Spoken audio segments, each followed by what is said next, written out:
সম্মানিত ভিউয়ার্স, আসসালামু আলাইকুম। আশা করি সকলে ভালো আছেন। আলহামদুলিল্লাহ, আমিও ভালো আছি। তো আপনারা দেখতেই পারতেছেন এখানে একটা ছাদে রড বাইন্ডিং করছি আমরা। তবে এই ছাদটা কিন্তু আমরা আজ থেকে আরও ১ মাস আগে বাইন্ডিং করছি। তো একটা ঝামেলার কারণে ছাদটা ঢালাই হচ্ছে না।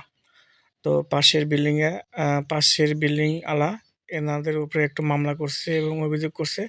এজন্য কাজটা স্থগিত ঘোষণা করা হয়েছে। এজন্য ছাদটা ঢালাই হচ্ছে না। তো যাই হোক, উম আপনাদেরকে আমি যে জন্য ভিডিও করে দেখাইতেছি। তো আসলে ১ মাস আগে কিন্তু ছাদের রড বাইন্ডিং করা শেষ হয়ে গেছে গা। তো দেখেন ছাদের যে অবস্থা দেখতে পাচ্ছেন, রডগুলো জং ধরে একদম শেষ হয়ে গেছে গা। আসলে আমি অভিজ্ঞ ভাইদের কাছে পরামর্শ চাচ্ছি এবং বড়, বড় ইঞ্জিনিয়ারের কাছে পরামর্শ চাচ্ছি। এই ছাদটা আসলে ঢালাই করা যাবে কিনা? আ রডগুলো জং ধরে একদম শেষ হয়ে গেছে। তো আসলে রডগুলোর অবস্থা একদম নাজেহাল। তো আসলে ছাদটা ঢালাই করলে কি কাজটা ভালো হবে কিনা?